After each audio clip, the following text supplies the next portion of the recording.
Hello everyone, welcome to my channel. बहुत सारे aspirants हैं जिनकी क्वेरी आ रही थी पीएसटी में क्या क्या चेक हो रहा है और डॉक्यूमेंट्स कौन कौन से देखे जा रहे हैं। तो आज आप लोग को मैं शेयर करना चाहती हूँ कि कौन कौन से वहाँ डॉक्यूमेंट्स हम लोग के देखे गए थे, जिससे कि अगर आपकी कोई क्वेरी या डाउट है डॉक्यूमेंट्स को लेकर तो वो दूर हो जाए कि कौन कौन से डॉक्यूमेंट्स आपको वहाँ पर चाहिए होंगे।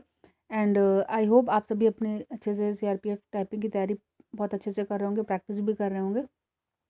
वहाँ पर मैंने टाइपिंग पास किया, बट मैं आप लोगों को कुछ डिटेल्स जो है वो प्रोवाइड कर रही हूँ, जिससे कि आप लोग भी वहाँ पे पास कर सको, क्योंकि वहाँ पर बहुत सारे लोग थे जो बैचेस बन रहे हैं, लेकिन लगभग मान के चलिए कि 140 150 के बीच में ही बच्चे आ रहे हैं। लेकिन फिर भी वहाँ पे किसी किसी में 5-6, किसी में 7-8 बच्चे पास हो रहे हैं। तो इस वजह से मैं बोल रही हूँ कि आप लोग टाइपिंग पे ज़्यादा फोकस करिए। टाइपिंग के साथ साथ आपको एक्यूरेसी मेंटेन करना बहुत मस्ट है, क्योंकि वहाँ पे एक्यूरेसी भी बहुत मेन रोल प्ले कर रही है। बाकी आप मेरे चैनल पे जाकर फर्दर वीडियोस देख सकते हैं, लेकिन मैं सबसे पहले बात करूँगी यहाँ पर पीएसटी और डॉक्यूमेंट की। मैंने जब आप जाओगे वहाँ पर सबसे पहले एंट्री लोगे, जब 7 AM वहाँ पे टाइमिंग दिया वहाँ तक पहुँच जाना, उतने बजे तक पहुँच जाना। उसके बाद जब एंट्री लेकर अंदर जाओगे तो वहाँ पर वो एक टाइपिंग के समय एक फॉर्म फिल कराएंगे, वही फॉर्म आपको पीएसटी के समय भी मिलेगा। आप ऐसा मान लो एक छोटा छोटा कि जो वहाँ सीआरपीएफ टाइपिंग के समय आपको फॉर्म फिल कराया जाएगा, वो आपकी पर्सनल इन्फॉर्मेशन डिटेल्स जो फिल कराई जाएंगी, उसमें नाम वगैरह एड्रेस वगैरह जो जो फिल कराया जाएगा, वही आपका यहाँ पीएसटी में भी फॉर्म आपके सर लेकर आते हैं। और फिर उसके बाद आपके डॉक्यूमेंट्स मांगे जाएंगे। आपको डॉक्यूमेंट्स में अपना 10th का, जिसे मैट्रिक बोलते हैं, आपको मैट्रिकुलेशन का अपना मार्कशीट देना होगा उन्हें, जिससे वो डीओबी अपना आपका मेज़र करे, मैच करते हैं। उसके बाद फिर आपको वो बोलेंगे 12th का सर्टिफिकेट दो, फिर आपको 12th का मार्कशीट, और अगर आपके पास पासिंग सर्टिफिकेट है तो वो, नहीं तो 12th का आपको मार्कशीट उनको देना पड़ेगा। मतलब कि 10th की और 12th की आपको मार्कशीट उनको देनी पड़ेगी, वो देखेंगे। उसके बाद फिर आपने अगर किसी भी कैटेगरी से बिलोंग किया है, आप चाहे ओबीसी से हो, एससी से हो, एसटी से हो, आपको वो कास्ट सर्टिफिकेट वहाँ पर शो करना पड़ेगा। बहुत सारे लोगों का डाउट था कि क्या हमारा डेट के पहले का है तो वहाँ मान्य होगा, डेट के बाद का है तो मान्य होगा कि नहीं। वहाँ पर ऐसा कोई भी इशू नहीं आ रहा है। अगर आपका डेट का पहले का भी है, कुछ डेज पहले का भी, तो आप वहाँ पे अप्लाई कर सकते हैं। बहुत बहुत पुराना नहीं होना चाहिए। लेकिन अगर क्रूशियल डेट के बाद का है आपका, तो आप वो भी दे सकते। डॉक्यूमेंट्स को लेकर आप बिल्कुल परेशान मत हो, क्योंकि साफ साफ एडमिट कार्ड में भी लिखा था कि आपको वहाँ पर 4 फोटोग्राफ्स लेके जानी थी, जो कि एक आपका टाइपिंग के समय लगेगा, और एक पीएसटी के समय लगेगा, और एक मेडिकल के समय। तो 3 फोटो आपकी यूज़ हो जाएंगी ऑलरेडी। लेकिन वहाँ पर आपको ब्लू पेन भी लेके जाना है, क्योंकि वहाँ पर आप फिर डिटेल्स कैसे फिल करोगे, इस वजह से आप पेन ज़रूर लेके जाना अपना। 2 पेन डाल लेना, वैसे एक से ही हो जाएगा, बट आप, मैं बोलूँगी कि आप 2 ब्लू पेन लेकर चले जाना। बाकी आपको वहाँ पर अपना आधार कार्ड लेकर जाओगे ही जाओगे, ठीक है। तो एडमिट कार्ड, 2 एडमिट कार्ड, आधार कार्ड, फ़ोटो, 10th की मार्कशीट, 12th की मार्कशीट और कास्ट सर्टिफिकेट। ईडब्ल्यूएस वाले हैं तो उनको भी अपना कास्ट सर्टिफिकेट लेकर वहाँ पर जाना होगा। आप, मैंने और भी वीडियोस में आपको फॉर्मेट दिखाया कि किस तरीके का फॉर्मेट में अगर आपके पास है तो बहुत अच्छी बात हो जाएगी। बाकी आपका सेंट्रल का हो तो बहुत अच्छी बात है, वहाँ पे सेंट्रल का एक्सेप्टेबल है।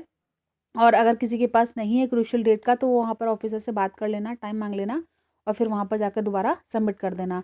वहाँ पर ऑफिसर्स कुछ नहीं बोल रहे हैं, ले लेंगे वो, क्योंकि वो एक्सेप्ट कर लेते हैं। ऐसा 2016 में भी हुआ था। बहुत सारे एस्पिरेंट्स के पास नहीं था क्रूशियल डेट का और सेंट्रल का, तो उन्होंने आके फिर वापस दोबारा सबमिट कर दिया था।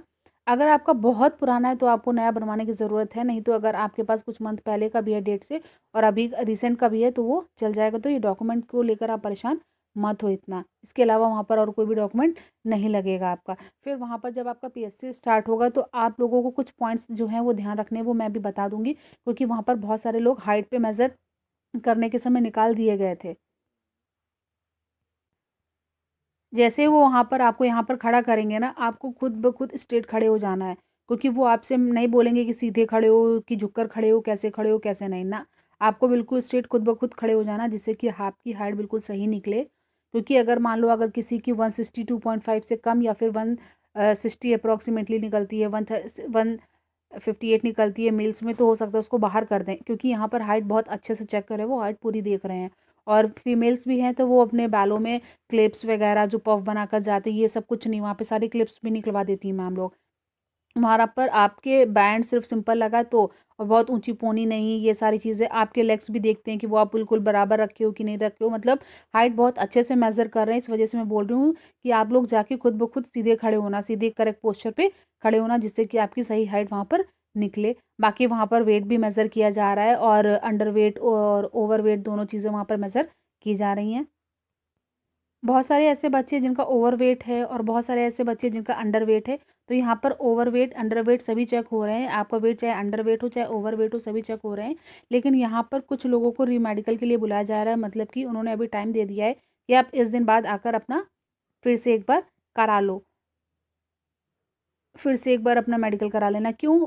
क्योंकि यहाँ पे 4 से 5 किलो अगर किसी का वज़न कम या ज़्यादा है तो उसको टाइम मिल रहा है जिससे कि वो कवर करके यहाँ पर फिर से मेडिकल में आ सके, क्योंकि वेट को लूज़ भी किया जा सकता है, गेन भी किया जा सकता है कि किसी का भी अगर 4-5 किलो भी ज़्यादा या कम है तो वो ज़रूर जाए वहाँ पर टाइपिंग देने, और टाइपिंग क्वालिफ़ाई कर लेता है तो उसका पीएसटी डॉक्यूमेंट में हाइट, वेट, मेज़र सब कुछ होगा, तो वहाँ पर उसको ज़्यादा प्रॉब्लम फेस नहीं करनी पड़ेगी, उसको थोड़ा टाइम मिल जाएगा, क्योंकि जब वो री-मेडिकल के लिए डेट देंगे तो उस दिन आपको वहाँ पर जाना पड़ेगा। तो हाइट, वेट के लिए इतना परेशान मत होइए, अगर आपका 4-5 किलो तक वेट है तो आप जा सकते हैं। मेल्स का चेस्ट भी वहाँ पे मेज़र हो रहा है कि एक्सपेंड करके उनको दिखाना होगा कि 77 सेंटीमीटर जैसे नॉर्मल अगर चाहिए तो उनको 5 सेंटीमीटर उनको फुलाकर सीना दिखाना होगा। तो मेल्स जो हैं वो अपना एक बार प्रैक्टिस कर लें और देख लें घर पे भी।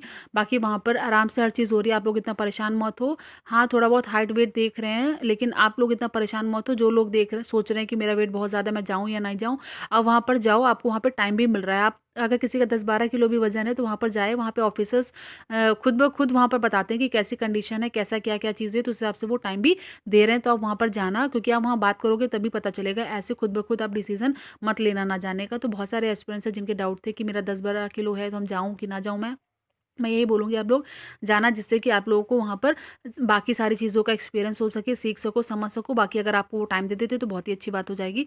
बाकी मैंने ऑलरेडी हाइट का वेट कितना होना चाहिए, हाइट के अकॉर्डिंग कितना वेट होना चाहिए, एज के अकॉर्डिंग कितना होना चाहिए, मैं ऑलरेडी शो कर चुकी हूँ, बता चुकी हूँ इस चीज़ के बारे में। लेकिन यहाँ पे बहुत सारे लोगों को फिर भी डाउट था, फिर भी एक बार बता देती हूँ, क्योंकि बहुत सारे लोग हैं जो पहली बार चैनल पे आकर वीडियो देख रहे हैं, तो उनके लिए एक बार फिर से मैं दिखा देती हूँ कि एज वाइज़ आपका हाइट वाइज़ इतना वेट होना चाहिए।